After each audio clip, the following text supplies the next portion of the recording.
Hey, May 20th, and we're back. Been a little break, had to take care of some things. Haven't been on here much, just been, posting old stuff, running through some old clips and things like that. But officially, May 20th, we're back. Today, I'd like to talk a little bit about, it's more of an update day, an update to what I spoke about in the past here, talking about this Strait of Hormuz and the oil restrictions and the things that are going on right now. I did some research last night and I was looking at some numbers, and it's looking like, and this is a done deal, guys, the fertilizer price more than doubled as a result of the restrictions. And so what that has resulted in is the farmers that are growing corn and wheat particularly require a lot more nitrogen than the soybeans. So what we have ongoing right now is live. A lot of the corn growers have done a couple things. Some of them have switched to soybeans, and some of them have planted less, okay, due to the costs for the fertilizer. So what we're looking at right now downstream in the next couple months when harvest time comes, we're looking at right now 20 to 25% reduction in yields for wheat and 20 to 25% reduction in yields for corn. We may see an increase in production in soybeans because there's less nitrogen demand for soybeans. So some farmers have added soybeans and decided to plant those instead of corn. So my prediction here is in the next couple months when these harvests come in, we're going to be looking at a pretty good soybean crop. But we're going to be a net deficit on the corn yields as well as the wheat yields. So all the products that involve corn, all your wheat and your bread products, and everything made from corn, whether it be ethanol, whether it be the high fructose corn syrup, all of the stuff that comes from corn production, we can definitely expect to see an increase in price for that stuff just on the 20 to 25% lower yields that we're going to see. This is already baked in. This is a done deal. There's nothing is going to change here. As far as refining capabilities, we are looking at a backlog with that as well. So as predicted, over a month ago, I said that we were going to be seeing this stuff in the next couple months. And I, advised everyone to plant their gardens and kind of get ready. Well, currently, the Strait of Hormuz is not running. There's, at last report, maybe 5 to 10 boats a day getting in there and getting out, but it is a fraction of what it's supposed to be outputting. So there is a heavy issue with getting crude oil around. Along with that, the U.S. has ramped up its exports. Our exports have setting previously record highs. We were at about 5 million barrels a day for a record breaking high, in the ports for pumping out to leave.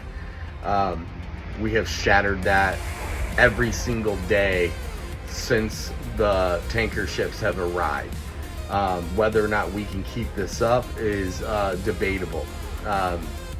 It's looking like some boats from China, some tankers from China are going to Venezuela. It's looking like Venezuela is still kind of in a modernization.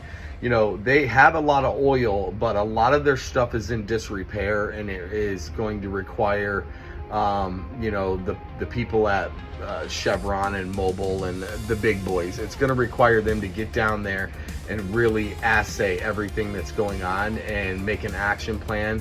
And as far as I know, they're down there, they're working on it. But production level wise, Venezuela has capability to ramp up production by about 50 to 60%. That's how disrepaired their rigs are. So they have the oil, they just can't get it out right now because they've got so many oil rigs that are just screwed up right now. So that's what's going on there. Some boats are going to Venezuela to get oil. Some boats are coming into Gulf of America now to get oil, and the United States is pumping it, loading it as fast as we can. It is not compensating for the loss. It is not enough. Previous reports were that all of that Strait of Hormuz oil would be absorbed by the U.S. That's not happening. As far as the peace talks, what peace talks? There's no peace talks. We don't even know who we're negotiating with. Does anyone know who we're negotiating with? I mean, we killed all the main leaders, and then we killed all the secondary leaders, and at this point I don't know if the janitors are running the country over there. I don't know what's going on. I don't think anyone really knows what's going on. The problem with executing all of the leaders immediately is that history shows that when second and third in command rise to the top, they tend to be more violent and more dug in and more true to their convictions than the original leader. So we kind of screwed up on that one. We really shouldn't have bombed and killed everybody over there immediately. We should have squeezed them, negotiated with them, and made a deal. But now what's done is done. So what's going to happen with this depends on who you ask. If you talk to Trump and the boys, every day they're on there, every single day. Oh, everything's going great. We're real close. We're real close. Other reports are coming in. I'm seeing things come in on X. I'm seeing things come in on different places that kind of indicate that Iran has rebuilt a lot of its missile capabilities, and that they're running at about 90%. All the while, the U.S. has depleted over 50% of our missile capabilities.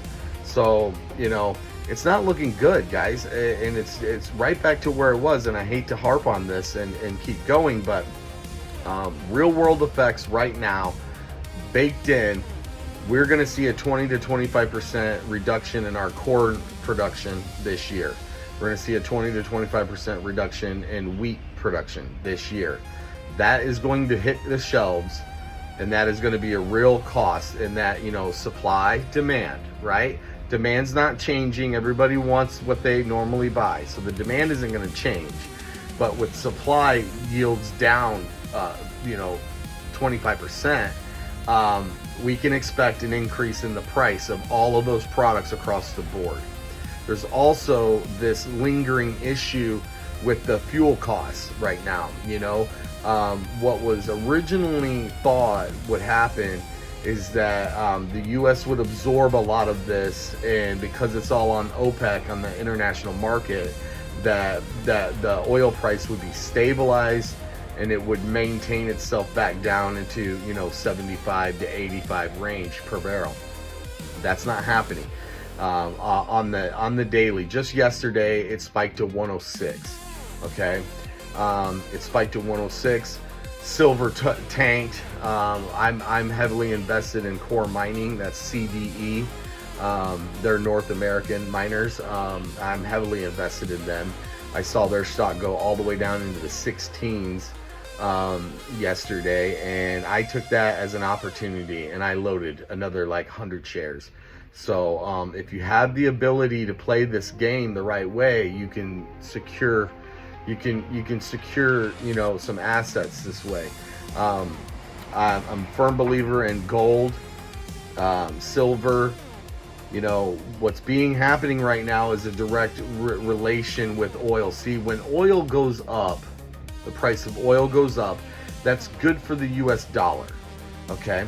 And when the US dollar goes up, that's generally bad for gold and silver, okay? Because gold is traded as an alternative to the dollar. So when the dollar value index goes up, gold will come down. You guys understand that? And oil is a major driver in that. So right now gold prices are being suppressed, and they have basically been flat since this event happened, February 28th when it started. Silver is bouncing around anywhere between 70 on the low all the way up to 85, and it is basically reacting to two problems. One, we have a shortage. We've had an ongoing shortage year over year for silver production versus needs for industrial needs. So silver's a different animal. Gold primarily is used as a hedge against inflation and a store of value for long-term investors. Okay, and gold is used in some industrial applications, but percentage-wise, less than 10% of all the gold that's out there is used for industrial reasons. So 90% of it is a store of value. It's asset protection. Okay, silver on the other hand is a little different. With silver, it's looking like it's about 50 to 55% of silver is being used in industrial applications. So it is treated a little bit differently. It's not a precious metal anymore exclusively. So you have to see all the other factors that are involved when you're playing with silver. Okay, yes, I believe that silver is valuable. It always will be. I believe it's undervalued right now. I believe that when you look at the real world demand for silver and you look at the amount that can be produced every year, we are at a deficit there, and that dictates that silver probably should be at about $125 to $130 an ounce. That's my opinion. That's based on I believe that they're manipulating the futures market, and therefore the spot price of silver is being artificially manipulated to be held lower than it really should be. So long term, if you can get your hands on silver at $80 or under per ounce, I'm a buy. And I'm not talking about the premium. If the premium jacks it up higher, then that's on you to determine what you want to do, what you're safe with. But I would say that long term on silver, if you can get your hands on silver out the door for $100 an ounce or less, then and this is long term, meaning that you're willing to hold on to this for more than a year. We're talking 2, 3, 4 years. If you're willing to hold on to it for 2, 3, 4 years, then it's a good buy still right now at under $100 out the door. Okay, for a lot of us out here, myself included, I'm holding silver. I think the cheapest one that I have, I paid like $12 or $13 for. All the way up to about $35. I bought a lot of silver a long time ago, and I've been holding it for a long time. So I'm way up on my silver right now. I'm still holding it because I still believe silver will go back to 100, and I think it will go there this year. I think that once this thing in the Strait gets sorted out, hopefully sooner than later, that what will end up happening is silver will start rallying again like what we saw early in the year. So get out there, get prepared. We definitely have corn reduction. We definitely have wheat production reduction. Okay, so those are the two things that I found so far that is a direct result. Oh, back on the refinery. On the refinery issue, the capacity is screwed up.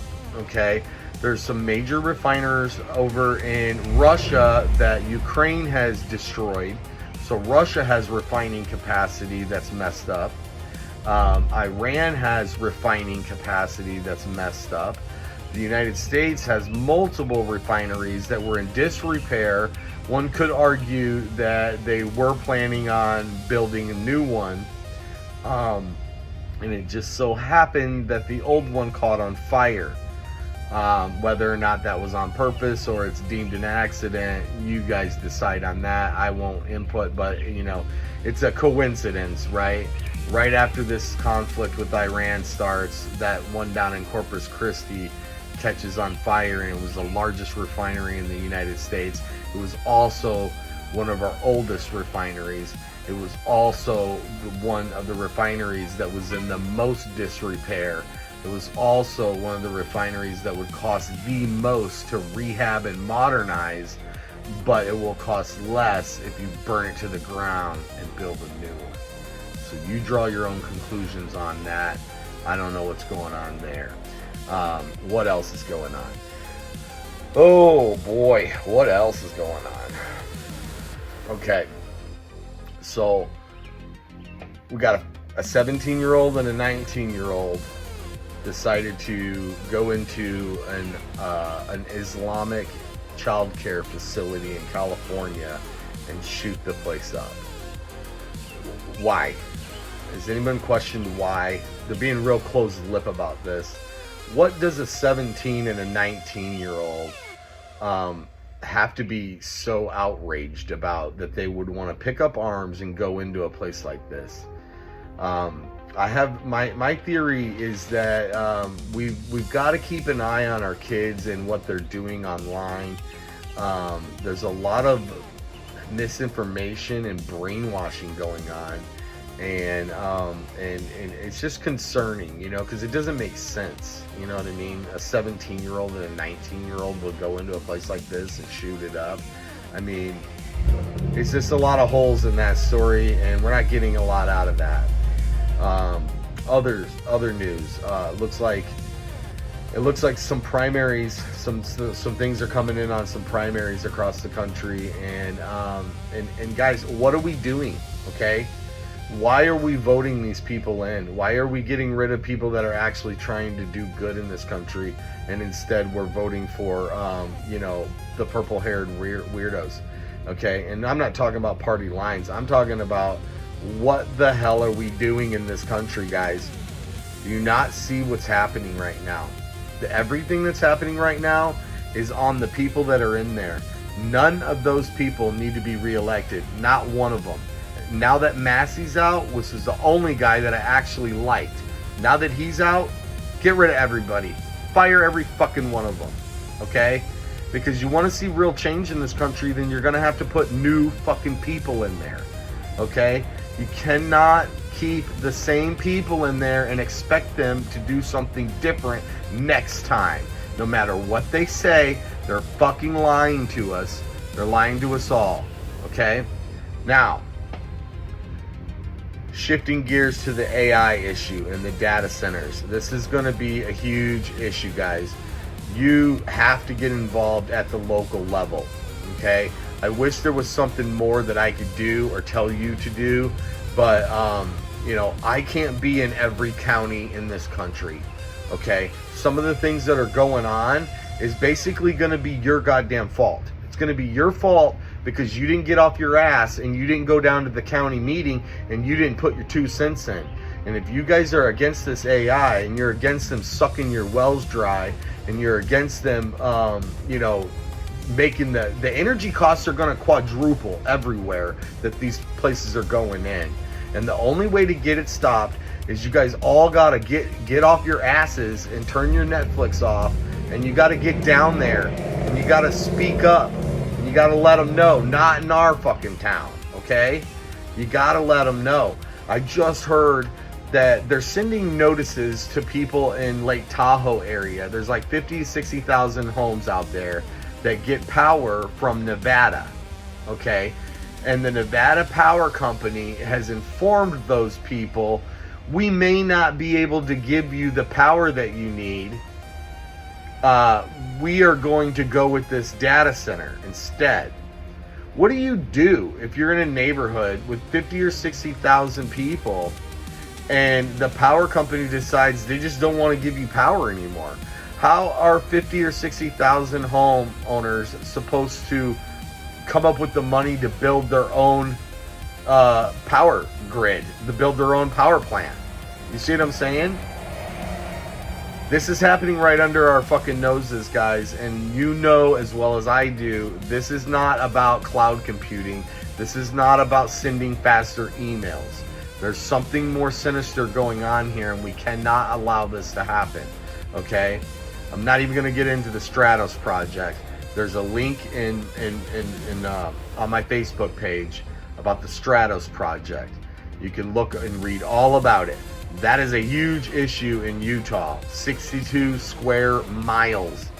62 square miles they're trying to build this one. That one needs to be shut down completely. I might drive down there myself. I might get a bandwagon of people to go down there myself, because 3 county commissioners cannot be allowed to vote this in. This is going to affect everyone in the United States. Okay, that's a big one that needs to be shut down. But on the local level, wherever your county is, if they're looking to put an AI data center in, you need to get off your ass and you need to get down there and you need to make them put closed loop cooling in.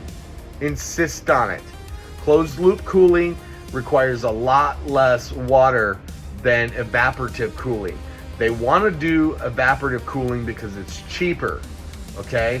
It has nothing to do with, oh, we can't do it. We have the technology, we can do it. It's just much cheaper to waste the water and do evaporative cooling. They can do closed loop cooling. They can take that water, they can send it down underground and cool it. They can bring it back above ground and they can use it over and over. Okay? And it uses a lot less water. Yes, they will have to clean their lines because the scaling and whatnot happens, but let them pay for that, okay? Make them pay for that. They want to build these data centers, then make them pay for it, okay? Don't let them use our fresh drinking water. Make them use non-potable, the crap water, okay? Second thing, make them build their own power plants. Do not let them connect to our grids that are already existing. Do not let them connect to our grids. Make them build their own power plants. That doesn't solve the problem. It just minimizes the effect on you at home and your bill at home. Okay? The other thing, we need to hold them accountable. For some of us out here, we've been driving diesel trucks for a long time, and we've been dealing with diesel exhaust fluid and all of the emissions restrictions and all the bullshit that they made us put on our trucks, all in the name of climate change, global warming, whatever you want to call it, right? A cleaner environment. Okay? Well, we've done what we had to do because of that, right? Now a lot of these places want to use natural gas to build power plants to get the power to drive the AI data centers. And if you do some research and you look at the CO2 emissions from these natural gas power plants, it is off the fucking charts. Okay? So you're going to make me have to go buy DEF fluid for my diesel truck because of the environment, right? And you make all of us have to deal with these restricted fucking trucks that don't perform as well as they should because they have these things on them. Okay? But these guys get a pass.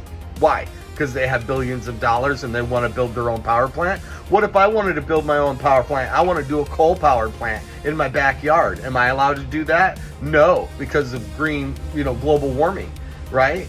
Well, why do they get a pass? Enforce the damn rules.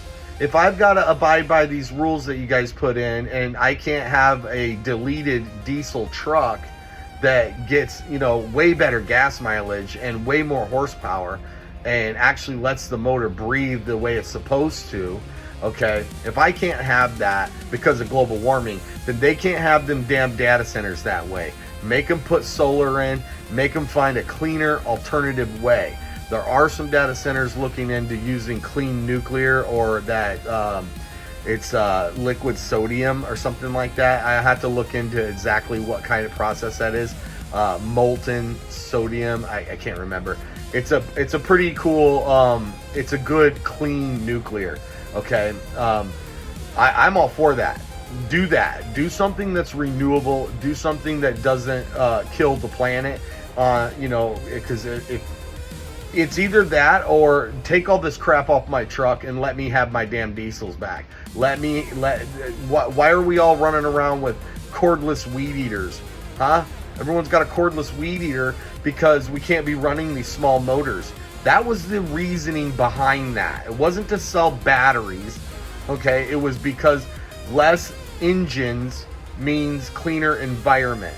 So they crammed, Steel has done it, Black & Decker's done it, everybody's done it. Everybody's crammed all this cordless shit down our throats.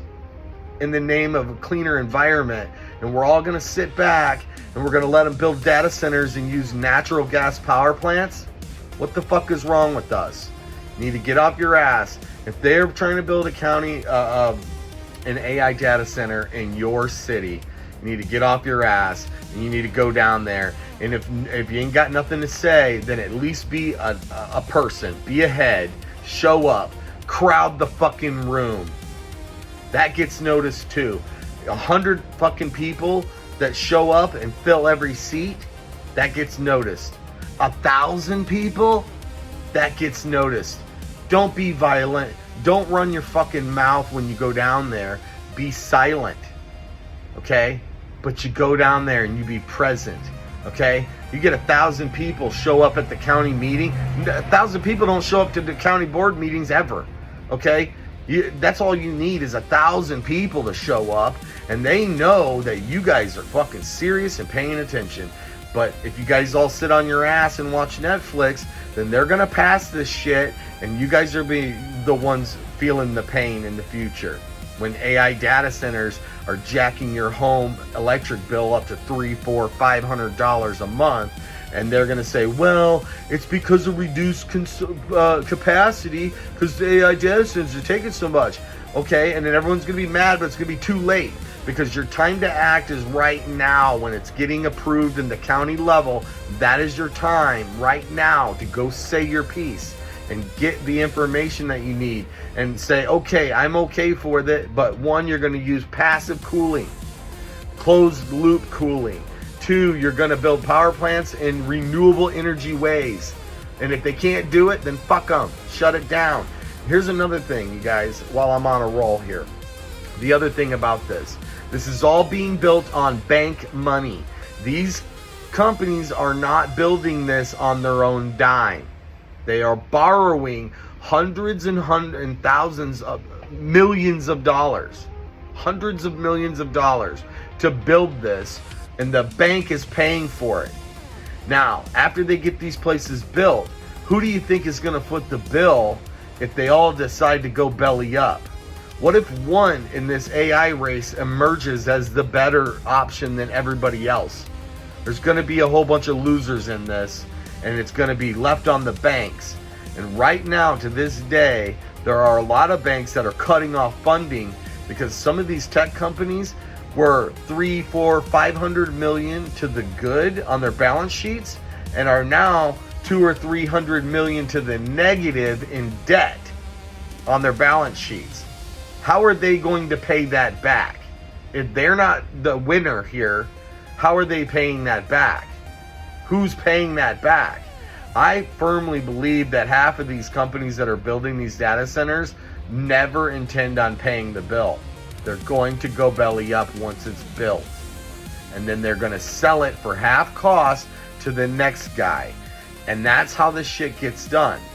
And you guys, you know, you can sit here and say whatever you want, but I've been right about a lot of things in the past, and I don't need to go and check off every single thing that I told you so, okay?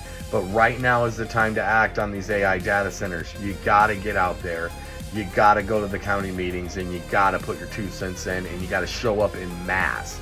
I'm talking thousands of you. You gotta get organized, okay? If it's in your county, you need to go talk to your neighbor on the left, your neighbor on the right, your neighbor across the street. You need to get everybody involved and just make a party of it. Go tailgate at the county meeting, okay? Get hot dogs, bring the grills, everybody go. Camp out down there, okay? Let your voice be heard, okay? And with that said, that's all I got for you today. Have a good one. We'll be back again tomorrow.